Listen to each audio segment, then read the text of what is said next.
And Chicago is on my brain today as we got a little bit of a relief coming to all those Delta 8 dope dealers out there in the great state of Illinois. So hemp-derived dealers in Illinois are sighing a breath of relief this morning as the state's General Assembly passed on a proposed ban on selling their goods. As Sarah Grillo of Axios reported that the Illinois General Assembly once again debated banning hemp-derived THC products in cafes, but in the end, they declined to act. She says a ban could have hurt cannabis shops and the burgeoning THC seltzer business, which uses THC from hemp, all of which remain currently legal because of a well-known and exploited loophole in the 2018 Farm Bill. Illinois Senate overwhelmingly passed a bill to restrict the products, but even with support from some lawmakers in the House, Speaker Emanuel Chris Welch did not call the bill for a vote in the spring session. Per the article, lawmakers and industry representatives have long complained about the unregulated THC products, including synthetics like Delta 8 and Delta 9, saying that it could be more potent than the label advertises, causing danger to customers. In a statement sounding not so dissimilar to what we've become used to hearing from prohibitionist groups say, Cannabis Business Association's Tiffany Chappell Ingram said that stakeholders are disappointed in that the House failed to pass needed reforms to our state's cannabis laws and will continue to allow synthetic hemp products that are sickening children and adults to be sold with no oversight. But on the flip side, Blaze Bakery co-owner Eric Harper, who currently operates a hemp-derived THC bakery in Northbrook and opening a new location this weekend in Logan Square, he told Axios that his team is very pleased with the Illinois legislature on voting to ban hemp-derived THC cafes, as expected. The current bill was based on flawed science, disregarded job opportunities, and equity within the mature hemp industry in Illinois. We are hopeful that Illinois legislators will continue to work with hemp industry to make sure that both hemp and cannabis industries can operate side by side in harmony. Grillo said that the bill would not have punished only synthetic weed producers, but also craft brewers as well. Many Chicago companies have helped the THC drink industry grow nationwide, like what we saw go down in Minnesota, as it actually saved their craft beer industry, and Jason Beck refuses to acknowledge to this day. But the truth is, drinks are now on the shelves at many Chicago liquor stores, and Mars Community Brewing's Ed Mersweski told Axios that he's looking forward to working with the same legislature to formulate a more socially equitable and fair regulatory path as an alternative to the job-killing bills that were proposed. And with Chicago being the craft brewery town that it is, and with my own personal roots working once in the craft brewery industry in that city, I wholeheartedly empathize. It'll be interesting to see if it ultimately gets passed and what it means for the rest of the nation's derivative culture. And despite common cliche rhetoric claiming the opposite, genies can be put back into bottles. But all it takes is just a little rub from another angle, and you better believe that motherfucker gonna be right back. All right, so my name is Rico Lamitte, the dopest dad on the street for High at 9 News, and I am anti-regulation. I'd like to hear from the rest of the team here. Illinois going to backtrack on this, and is it going to just be shelved for good? Illinois, I mean... Money talks, guys. Money talks. Money. They're making money. They don't want to take it away. They're lobbying like hell to keep their flow of cash. Who's backing this bill, Rico? Like, who's putting the money behind it? Is it the Wrigley family? I guarantee. Is it Cresco Holdings? Illinois Cannabis is run by MSOs. It's run by MSOs, big money interests, and the like. And the truth of the matter is Chicago is a union town. Chicago is a group job city. And is that related to groupthink?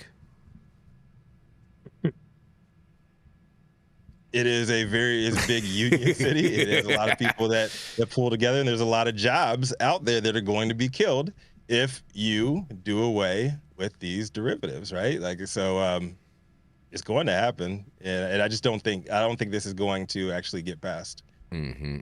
You know, I don't think it's going to get passed either. I think they're gaslighting people, and I think maybe they're measuring the levels of public discourse in regards to these types of things too. That always could be something that they're doing just to throw a little something out there in the water and see what chums up. It's an interesting test case because Chicago is such a union workers first city. Mm-hmm. And it'll be interesting to see if other states try to follow suit and try to do this in a different way. In my opinion, you know what? What do you think, Dale or Yarrow, on this? Well, I think that we're going to see some movement from the feds to clarify some of these intoxicating cannabinoids and see if that makes any difference. But how can they do that, Dale? How can they do that? How can they do that? Well, they change the definitions of intoxicating cannabinoids, or they define it. And the DEA is already gearing up right now to go after THCA. Yeah, but the legislature would have to, the Congress would have to do that. The DEA can't just decide to do it because the DEA is only in charge of enforcing regulations, not coming up and crafting regulations. I get that, but the hemp bill has got some questions in Congress about defining these intoxicating cannabinoids that come from hemp. And that's being looked at, whether it's going to get anywhere or whether they bring their power to Congress to not define this any better. I mean, this all now has business interests involved. They hire lobbyists, and they got a hell of a lot more to say about what happens in Congress or legislatures than you and I do. Yeah. So, shout out to Miss Ingrid Fay with a super chat today. Oh yeah, starting it off right. She says, "This just gives us more the time to educate our elected officials." That part is true. Always make sure that you are educating your elected officials. That is 100% factual right there, without a doubt. Educate the educators. Mm-hmm. What do you have to say about this? I'm not sure they're educatable, though. That's the problem. Well, you just got to steer them, Dale. You got to steer them. You got to treat them like cattle. Here's what I got to say about this and about that with the wiffle ball bat. So here we go. I think that there needs to be a distinction when they say synthetic cannabinoids. There are non-synthetic psychotropic cannabinoids that can be derived from hemp. Not everything that comes from hemp that gets you loopy requires a synthetic or secondary extraction process. And so my concern is always when lawmakers are making laws without the benefit of scientists who are subject matter experts. I think that we know that cannabis is overregulated and hemp is underregulated. And we know that in a perfect world, cannabinoids are regulated according to whether they have a psychotropic effect, no matter which plant they come from. And I think synthetically derived intoxicating cannabinoids from hemp should be treated differently than non-synthetically derived intoxicating cannabinoids from hemp. And I don't trust that these lawmakers or any lawmakers are going to get that right. Mm-hmm. We only have two types of receptors I know of right now, Yarrow. And if they affect those receptors, doesn't matter what their derivation is, that's where the psychotropic or intoxicating effects come from. Until they learn more, they're whistling or pissing up a rope here, basically. Oh, there we go. There's one. There's one, but he didn't use bullshit, horse crap, horse pucky, or manure. So we need to really viewers. Let's support Dale in remembering that part of his contribution to this show is to use those terms for excrement. The last time I checked, pissing up a rope identifies as all of those terms.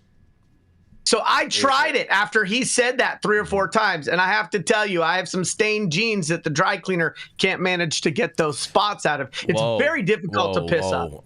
Very difficult. You got to use your sock. You got to use a sock, Yarrow. Yeah. Oh, got it. The top of that rope was still dry too, right? Maybe if they dangled you upside down, it would help you out a little bit, Yarrow. If they dangled you by your ankles. I need a stretch and smoke before I'm able to do that. Okay.